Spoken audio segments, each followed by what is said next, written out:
from IIT Roorkee.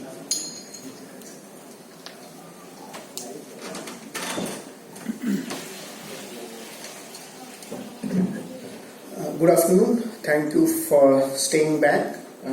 You are all very tired, so I will not be very long. My talk is more on applied research, applied side of research, not in context of fundamental research. And our research are more on land-based applications, for example, habitat studies or habitat implications. So we talk about housing, water supply, sanitation, implication in terms of urban drainage, transportation. So we created one interesting integration ecosystem, what we call as an open innovation ecosystem, with the help of Niti Aayog. And this is, frankly speaking, it's not our own brainchild idea. We borrowed the idea from MIT. In the 60s, they started this process of open innovation system. Three professors, William Mitchell, Kent Larson, and Alex Petland, they started this process of living lab with the help of two departments, mostly urban studies and Department of Computer Applications. And the purpose of this is what we are talking about, that integration between different sectors.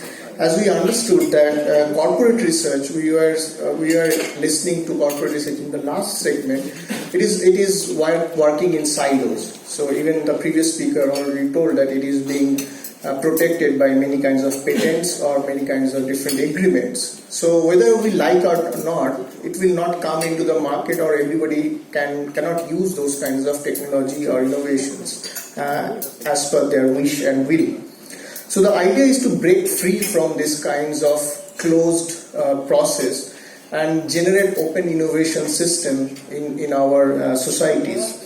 And in our second speaker already talked about and already have shown one video where we learned that the integration of different stakeholders in solving real life problems.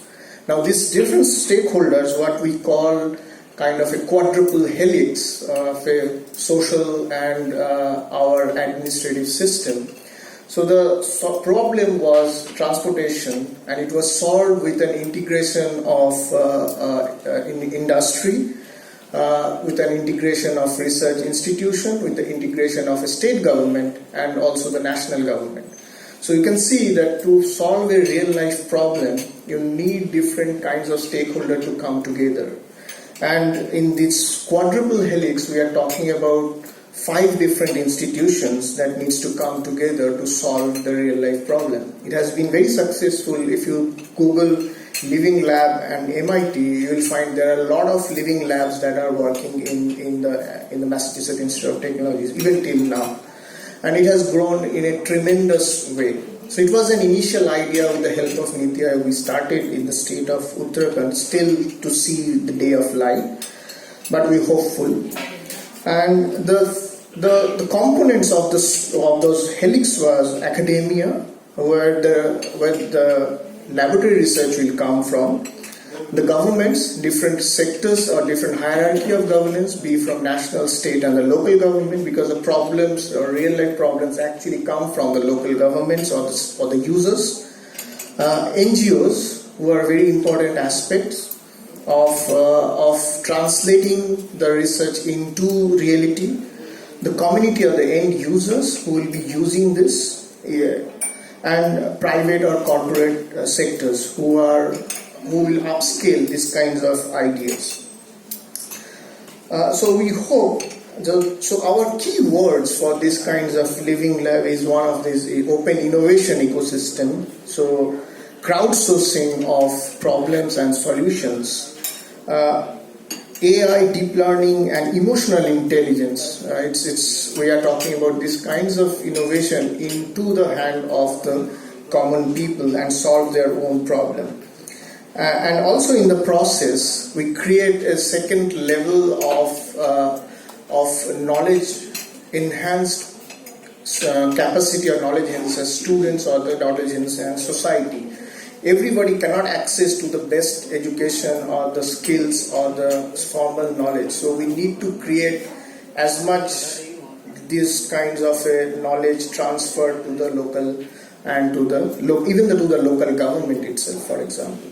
So it was our idea. I hope that we can transform that into reality, but I hope and I also expect that some of our corporates or the private sectors will come up and will have certain kinds of interest in solving these kinds of solutions. We have the collaboration of 7 departments at IIT Roorkee, led by Department of Architecture and Planning. We have Civil Engineering, Earthquake Engineering Department, Department of Computer Science, Electrical Engineering, Center for Transportation, and Center for Disaster Mitigation and Management. So we are working together to solve more or less the comprehensive issues that one city or one community faces. So that's the idea which I wanted to share from our end. Thank you so much. Thank you. Now with this thing we have come to an end, but only one thing is there. Just I wanted to say, because recently we were discussing with CSIR, where 38 laboratories are there.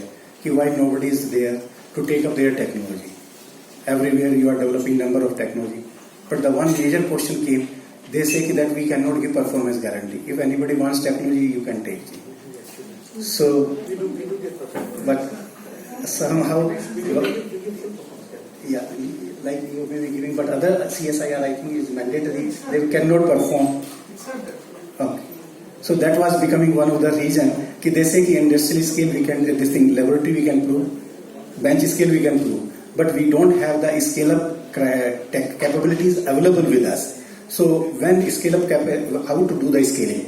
So when this scaling capability is not available with us, so we are having doubtful what other things are required when you are converting from bench laboratory to the industry. And that is becoming one of the centers. So there was a thought, should we set up some centers where we can do the scaling skill or scaling design, so that whatever work we are doing at CSIR, more and more technology can be converted into the industrial uses also. So those things are also were discussed at scope. Under this thing, National R&D Ecosystem Program, some new type of things may come which may help in indigenizing our most of the technology, so that we can do away with our imported technology. Thank you very much for all the participants and all the panelists who have shared this. Thank you.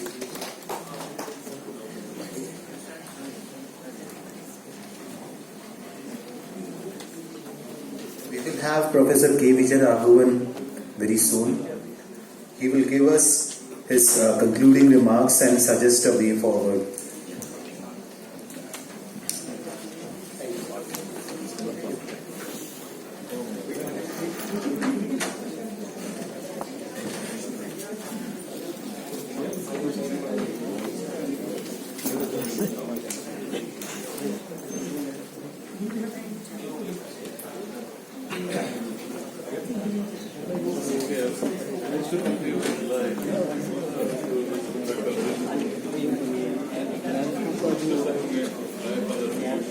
phone number